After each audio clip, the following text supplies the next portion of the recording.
राधिका बरसाने वारी की जय। गीता पाठ 13। क्षेत्र क्षेत्रज्ञ विभाग योग। 13वें अध्याय में भगवान कृष्ण क्षेत्र और क्षेत्रज्ञ विभाग योग के बारे में ज्ञान देंगे। श्री कृष्ण अर्जुन से कहते हैं, हे अर्जुन, तू अपने इस शरीर को क्षेत्र मान। मनुष्य के शरीर को ही क्षेत्र कहा गया है और इस क्षेत्र में रहने वाली आत्मा यानी मेरा ही अंश क्षेत्रज्ञ कहलाता है। जो मनुष्य इस क्षेत्र और क्षेत्रज्ञ के विभाग को तत्व से जानकर ज्ञान पूर्वक इसको समझ जाता है, वही अपनी आत्मा को जानने वाला योगी जन कहलाता है। हमारा शरीर विभिन्न प्रकार के कर्म करता है। उसी कर्म से हमारे संस्कार होते हैं और उसी से हमारे कर्मों का फल समय पर प्रकट होता है। इसे ऐसा समझिए जैसे खेत में कर्म रूपी बीज आप बोते हैं, तो वैसे ही बोए हुए कर्मों के बीज समय आने पर अपना फल प्रकट कर देते हैं। इसलिए इस शरीर को क्षेत्र कहा जाता है। यह क्षेत्र यानी मनुष्य शरीर जिन विकारों वाला है, जिस कारण से हुआ है, और उसमें बैठी आत्मा यानी क्षेत्रज्ञ जिस प्रभाव वाला है, उसे मैं तुझे सुनाता हूँ। बहुत से ऋषि मुनियों ने क्षेत्र और क्षेत्रज्ञ के तत्वों को समझाया है, जैसे इसे वेदों उपनिषदों में भी समझाया गया है, वैसे ही मैं तुम्हें समझाता हूँ।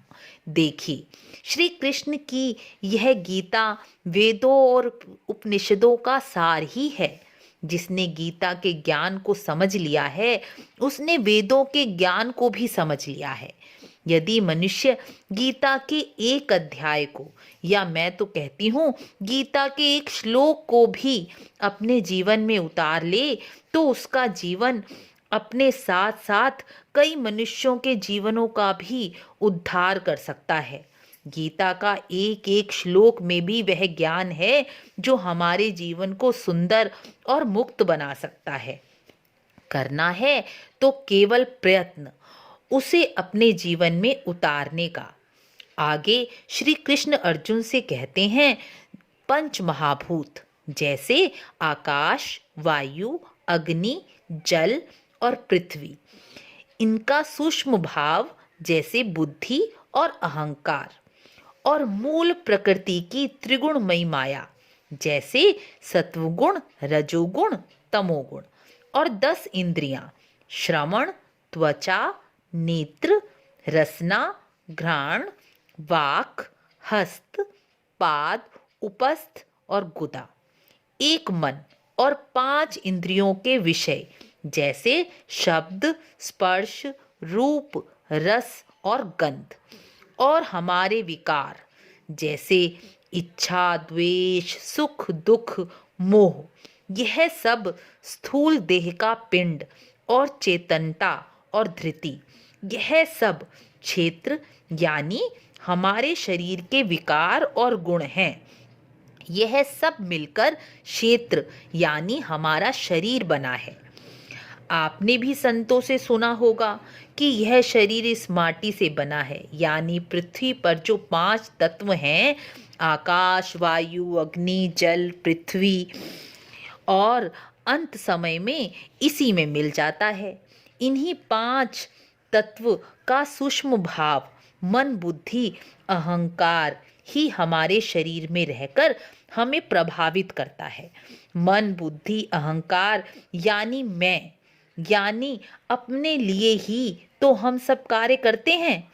हमारी 10 इंद्रियां यानी उनके विषय, नेत्र का विषय है देखना, कानों का है सुनना, नाक का है सूंघना, रसना का स्वाद लेना, त्वचा का स्पर्श करना और जीवा का बोलना।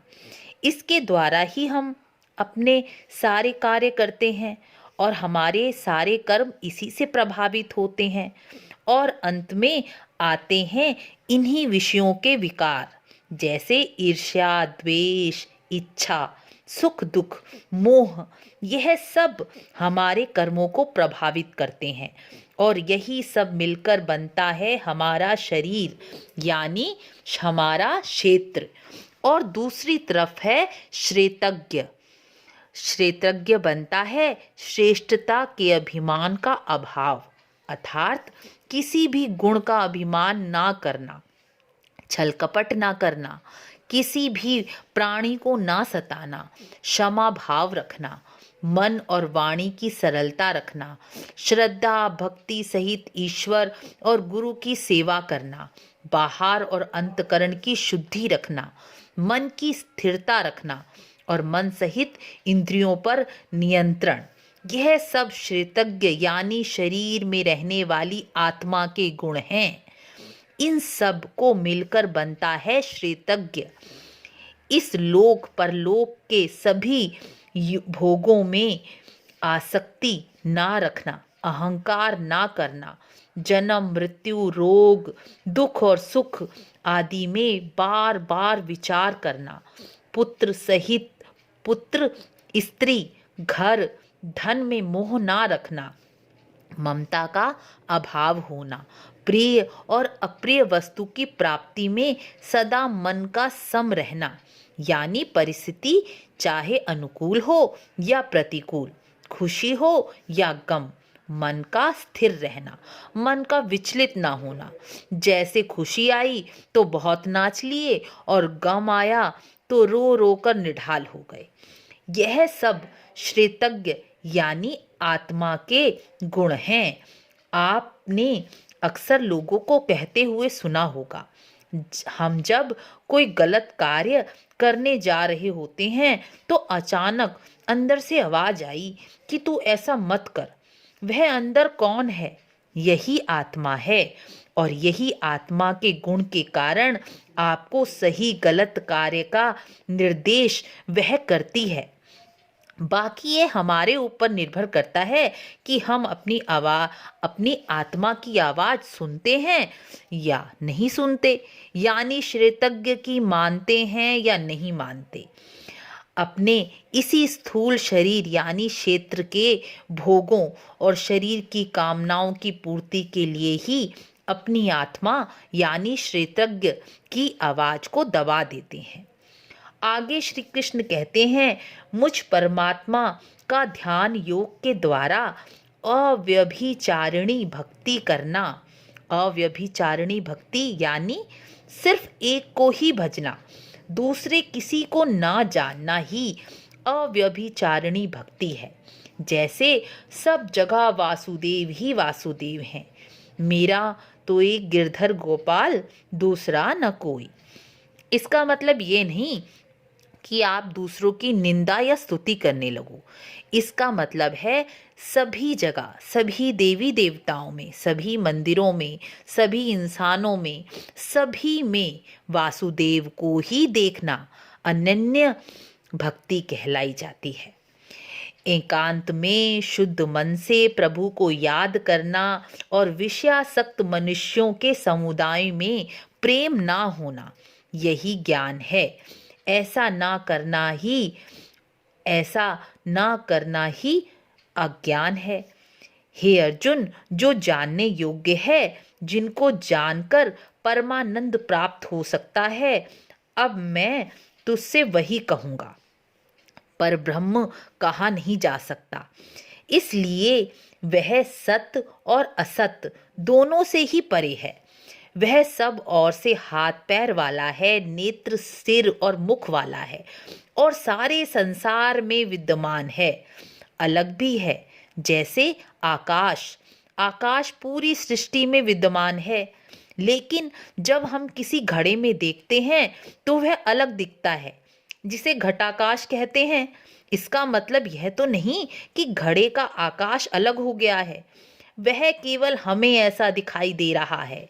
ऐसे ही सारे संसार में ईश्वर विद्यमान है, लेकिन हमारे शरीर में हमारे ही कर्मों, गुणों और स्वभाव के कारण अलग अलग प्रतीत होता है। सभी शरीरों में ईश्वर विद्यमान है। वो क्षेत्र का क्षेत्रज्ञ हर शरीर में है। इस प्रकार मैंने तुझे क्षेत्र और क्षेत्रज्ञ के स्वरूप का ज्ञान दिया है। तू इसे तत्व से जान कि सबके हृदय में वही क्षेत्रज्ञ स्थित है और इसे जानकर मेरा भक्त हो जा। इस प्रकार गीता पाठ 13 अध्याय पूर्ण हुआ। गीता पाठ 13 का महात्म्य भी अवश्य सुने और गीता पाठ का पूरा फल प्राप्त करें। वीडियो अच्छी लगी हो तो लाइक शेयर सब्सक्राइब अवश्य करें। तो मिलते हैं गीता के अगले अध्याय में। राधे राधे।